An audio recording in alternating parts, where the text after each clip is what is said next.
Hi, this is Krista. It is about 11:15 or so in the morning here in the middle of the United States. Um, and I wanted to shoot a quick video to talk about some of these more subtle areas, why we feel anxiety as Meniere's warriors. I've heard Meniere's compared to other kinds of very serious conditions. I've heard people say, Meniere's disease, it's actually even worse than cancer because in cancer, this is a terrible thing to have to say, but I hear people say it. Some of the worst conditions in the world are better than what we go through. And I think the biggest reason for that is because with Meniere's disease, the second you get that diagnosis, you get caught in this. It feels like it's a roller coaster that's out of your control. On a good day, you feel that you can conquer the world. You feel like you've been healed. On a bad day, you get caught up in this series of, what did I do wrong? What could I do better? Is it the food? Is it the stress? And so it's almost like getting caught in a tornado of anxiety that we feel that we can't ever pull out of because we can't cure Meniere's disease because everybody says that Meniere's disease is incurable. And so we spend our lives in this tornado of anxious thinking, believing that we can't do anything about it. And so I want to just remind you of the reason why that we get caught in this tornado so that you can be more empowered, so that you can start to pull out of it. Because getting over stress, starting to heal from stress, how you do it is by responding the same way each time one of these stressful situations come up. And I want to give you one of those today. This helped me a lot when I was first diagnosed because on a bad day, and it wouldn't even be a really bad day, even on days where I wasn't stuck in bed from like an 8 or 10 hour episode, but if I was walking to the restroom and I had a little fluctuation, it would send me down this path of hyper anxiety, hyper focus, extreme guilt, feeling like I wasn't good enough anymore, feeling certain that I would never be good enough anymore because the thing I had was incurable anyway. So what helped me in those days was this very simple statement that I would say every time the fear would come up. I would say, I may have an episode and I may not have an episode. The reason why that's so powerful is because anxiety is the same thing as a person on your shoulder whispering in your ear that terrible things are going to happen. And to stop that voice, what you do is you bring some reason into it. It's actually a little bit of a stoicism. The Stoics believed that no matter what our external circumstances are, we are responsible for our emotions relating to that. Stress and anxiety is never about the thing that happened. It's about that little voice on your shoulder that's telling you how you're supposed to feel about the current experience. And so this little statement, this simple statement that says, you know what?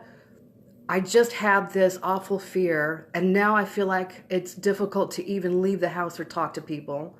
At that point, you say, okay, there's the fear. There's that little person on the shoulder telling me how I'm supposed to feel about myself. At that moment, you say, you know what? Maybe it'll happen. Maybe it won't happen. Maybe something terrible will happen and I'll end up in bed, and then I'll get up out of bed when it's over. I'll take care of myself along the way. I'll respect myself through the experience, and I'll do what I can to get better. So if that is the scenario, then I'm going to live through that experience, and I'm going to respect myself through that experience. On the other hand, if it's just a fluctuation and it's just fear, then I'm going to go out and I'm going to play. I'm going to go do work that I believe in. I'm going to be with people that I enjoy being with. And I'm going to respect myself through that experience as well. And so what this little statement does, it may happen and it may not happen, is it levels the playing field. It puts you in a state where you're not as much on that emotional roller coaster, but you are more secure in your belief about the reality of the experience and not what the fear is telling you that you should feel about the experience. Fear is always going to tell you terrible things are going to happen in the future. The way you center out of that or become more grounded out of that is to acknowledge that fear doesn't tell the truth. It's not a realistic, it doesn't explain reality well. It is only about worst case scenario. And so in your day-to-day working through some of these sudden episodes of anxiety, what you're doing is you're reminding yourself that the fear is not telling you the whole truth. So you say, you know, that may be true and that may not be true. Either way, I'm going to respect myself through the experience. You do that day by day and you start to believe what you believe more than what the fear tells you you believe. This is one of the most important things we can do because it's difficult to move forward when you can't even think about what you're going to do next week, how you're going to move, take actions to feel better about yourself next week, if you can't get out of that rapid, anxious thinking that's always fear-based.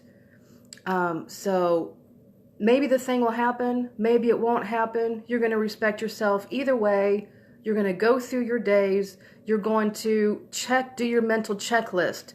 Oh my God, I just had a fluctuation. Is the episode coming? Do your mental checklist. Have I had water? Am I eating well? Is there a stressful situation that's influencing me? You quickly get the water if you need it, pull out of a stressful situation if that's what's causing it, and then you tell yourself, it may happen, it may not happen. What I believe is stronger than what the fear believes, and then you go through your days. If this helps you, if you like these kinds of videos, I'd like to know about it because I'm trying to give little tips about easy, small ways to start to come out of the anxiety that we feel as Meniere's people, that a lot of other people in other experiences with health conditions, they don't deal with, even though those other conditions are horrible as well. We're warriors. And what that means is that each day that we get up, we pick an action, we follow through on the action. If the fear comes up, we pull in reason to it, and we look at fear and we say, I don't know if you're telling me the whole truth. If you are in a place where you want more one-on-one help, remember there is a link in the comments to my personal schedule. What happens is that when people pick a date, pick a time, we get on the phone, we talk about where you're at, where you want to be. I let you know what one-on-one help looks like. You say, hey, that sounds cool, let's do it. Or you say, no, you know, that's not for me, maybe next time, no big deal.